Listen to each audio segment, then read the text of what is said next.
Our solar system may be a binary one and have two suns, NEMESIS-NIBIRU, think Planet X. Scientists have found new evidence. We'll look into this. We'll also look into magnetic binary systems, magnetic stars. This is from phys.org. And also the massive binary stars with unique properties. They've discovered the first massive binary star, Epsilon Lupi, in which both stars have magnetic field. And binary star is a star system consisting of two or more stars orbiting around their common center of mass.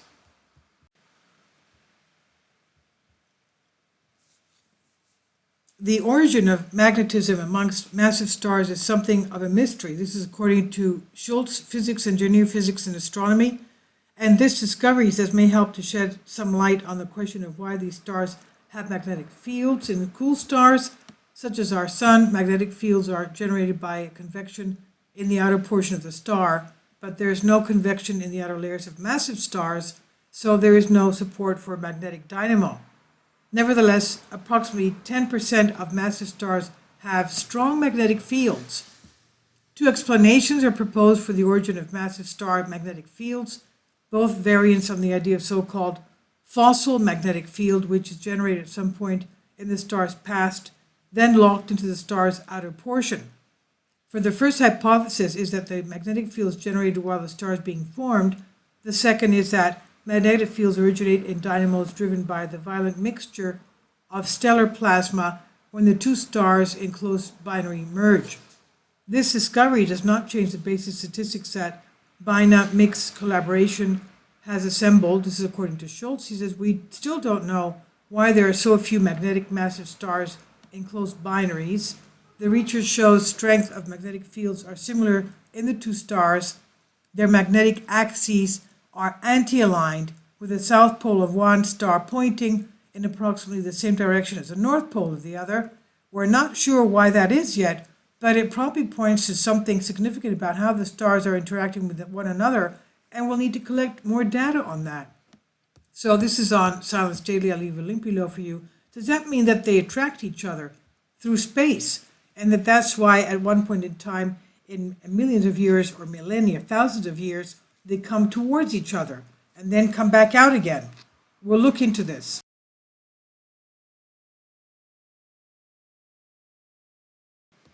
Okay, here we are again, the center of mass animations for a binary star system. And of course, it has to do with the size of the stars. Are they equal or similar size, as in A? Are the two bodies with difference in masses orbiting around a common barycenter like Charon and the Pluto system? Two bodies with major differences in mass orbiting around a common barycenter similar to the Earth and our Moon, for example? Or two bodies with an extreme difference in mass orbiting around a common barycenter similar to the Sun and our Earth system, for example? Two bodies of similar mass orbiting in an ellipse around a common barycenter. Look at the way these things, they are faster when they're closer to each other, slower than when they're further out. So you can see there's various things that we can have in nature. We don't know what it is. Now we'll look into this. We have to keep this in mind, because we have various reports of various sized bodies that could be at the outer edges of our solar system. These are binary stars, artist's impression of the binary star system as they eclipse each other, passing in front of each other. And this again is not the actual binary star system. It's an artist's impression of what they would look like. Of course, this time span would be thousands of years. So it's not going to be fast, obviously.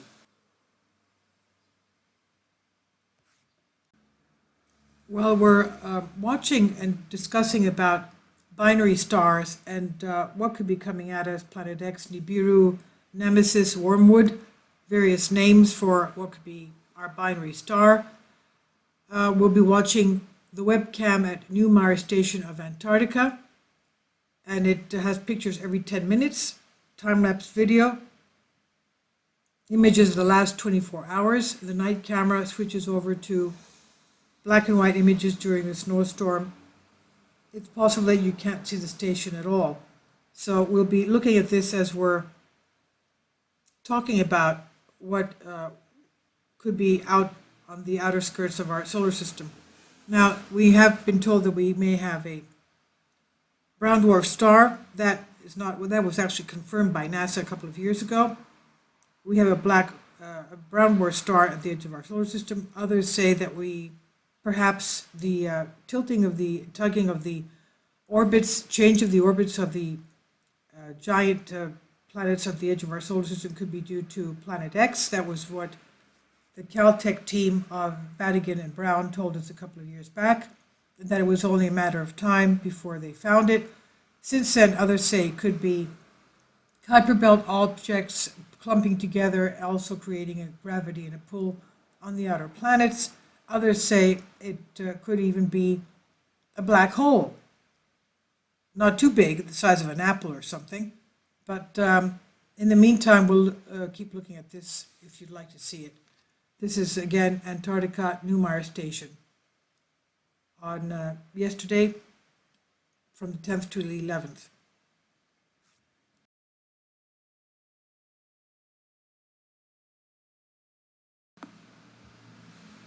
So concerning the binary solar system, that we have two suns, NEMESIS-NIBIRU, and this is from the scientists and recent findings from Berkeley and also phys.org.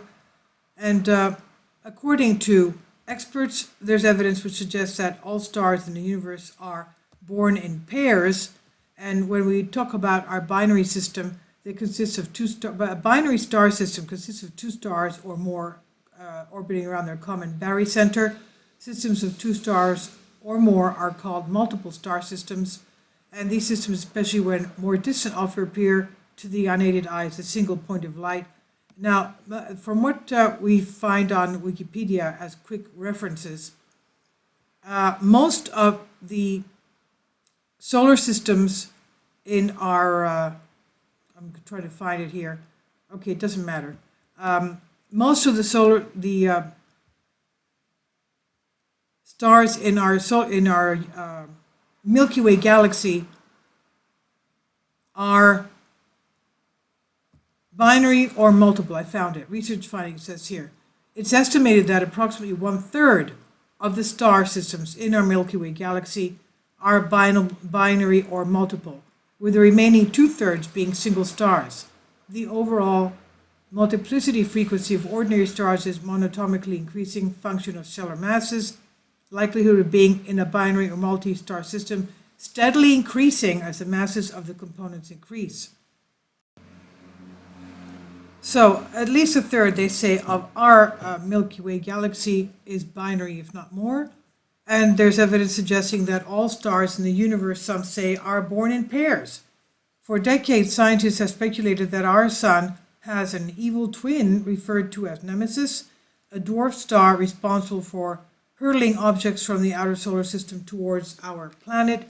And in fact, they say Nemesis may even have been responsible for mass extinction in the past that have rocked Earth for millions of years. And all detected in the molecular cloud of Perseus, the upper binary system located in region IC 348, two stars interact by emitting pulses of light, and astronomers use the term binary system to refer to two stars that are so close together they orbit around a common center of mass. Astronomers use the term binary system. It's frequently used as a term in the universe, which has motivated some researchers to question if our sun could even ever have been part of one of these binary systems. And now a team of researchers from the University of Harvard and Berkeley has conducted a study whose results suggest that all stars are born forming binary system, and that ours would not be an exception. In fact, many stars in the universe have faithful companions, something that we can observe if we look at our nearest galactic neighbor, that is Alpha Centauri and Alpha Centauri b, which form the binary star Alpha Centauri AB, also named Real Centaurus. That solar system consists of 3 stars and a small and faint red dwarf, Alpha Centauri, also named Proxima Centauri. Inspired by this fact, astronomers have analyzed a hypothesis formulated decades ago by physicist R.A. Muller, which suggests that our sun has an undetected partner called Nemesis, capable of generating disturbances in the Oort cloud and devastating consequences for inner parts of our solar system. So we have, as we know, the outer parts of our solar system having disturbances, the perturbations of the planets and their orbits, and it's still a conundrum and an unexplained mystery to astronomers. This is something that they really have to get to the bottom of. Now, it says, in fact, this would even explain the deadly cycle of mass extinctions that occurs every 27 million years. Back in the 1980s, experts noticed that mass extinction events on our planet, like the one which is believed to have wiped out the dinosaurs, the asteroid impact in the Yucatan Peninsula, that was 66 million years ago, seem to follow a cyclical pattern. After several studies, scientists were able to calculate that mass extinctions on Earth occur every 27 million years. And this raised numerous questions, and long pauses between events made them turn towards the universe to look for an explanation. And we are not only that, but we have, let's remember what happened with the ancient Egyptian priest who told the lawmaker of Athens, Solon, that there is a celestial object that comes around every so often that has wreaked havoc on the earth with total catastrophe. And it was one of these times that Atlantis was sunk. Now Solon, and that the ancient Egyptian priest said that this will happen again in the future because it's a recurring thing because of something returning. I guess he was referring to, of course, something returning around our earth, causing all this celestial havoc and chaos, and he said that this was one of the times when Atlantis was sunk, and Solon, the Athenian lawmaker, told it to Plato, and Plato referred to that with his Sinking of Atlantis writings. So we have that from antiquity, and we also have the prophecy in the Holy Bible, New Testament book of Revelation, chapter 8, talking about not only the fact that a mountain will be sliding into the sea, meaning some kind of a geological catastrophe, but also that we will have a bright star falling to earth. It's not going to be dark that people won't see. People will be able to see it. It'll be bright. That's chapter 8. So that talks about a future event that is predicted, prophesied. So let's go back to this. Now, it raises numerous questions, and the long pauses between the events, about every 27 million years, they say, they have to look for an explanation. So the scientist Richard Muller, University of California, Berkeley, proposed that the perpetrator could be the twin of our sun, dwelling 1.5 light years away. 1.5 light years away. While no evidence has ever been found that Nemesis exists, a new study has offered a glimpse of hope by providing that all stars, and even our own star, are born with a twin, meaning that somewhere out there, our solar system's second sun may still lurk undetected. And according to News Berkeley Education, the new assertion is based on a radio survey of a giant molecular cloud filled with recently formed stars in a constellation called Perseus, and a mathematical model that can explain the Perseus observations and if all sun-like stars are born with a companion. This is a radio image of a very young binary star system, less than about 1 million years old, that formed within a dense core, oval outline in the Perseus molecular cloud. As you can see, it's a binary system right there.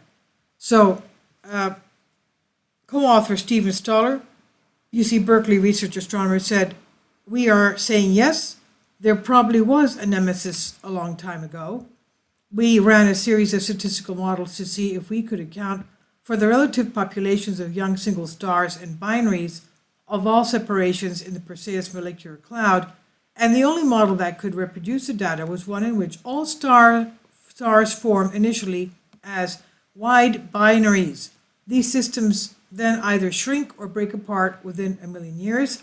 And in the recent published work, experts refer to wide binaries as two stars separated by more than 500 astronomical units, or AUs, where an astronomical unit is the average distance between the Sun and the Earth, which is 93 million miles. Experts explain that a wide binary companion to our Sun would have been 17 times farther from the Sun than its most distant planet today, which is Neptune. And based on this model, the Sun's sibling most likely escaped and mixed with all the other stars in our region of the Milky Way galaxy, never to be seen again. Now, Sarah Sadavoy, a NASA Hubble Fellow in the Smithsonian Astrophysics Observatory, said the idea that many stars form with a companion has been suggested before, but the question is, how many? And based on our simple model, we may say that nearly all stars form with a companion. The Perseus cloud is generally considered a typical low-mass star-forming region, but our model needs to be checked in other clouds. This is according to News Berkeley Education and Phys.org. It's on Humans Are Free, and also the stellar discovery of the binary stars being magnetic, in that it's like you have two magnets, north, south, south, north, that they somehow have an interaction with each other, and that's how perhaps they attract themselves to each other after being pulled apart. So can you imagine, though, when these things come together, what happens with the energy that they exchange, the amount of lightning that they could be putting out to each other. This is from Science Direct, and I'll also leave binary stars on Wikipedia for you to see a lot more. That's where we got our little animations from. So please leave your comments, tell me what you think about all this, and we'll look more into this. This is very interesting. It has to do with our past, our present, and our future. Let's remember we have had recently a lot of weird interstellar comets coming at us, both of them found by amateur astronomers. So, and after these bodies coming into us, the astronomers have warned us that there will be a lot more interstellar comets coming into the inner part of our solar system, because there seems to be some other star system close to us beyond our solar system that is spewing these interstellar comets out at us.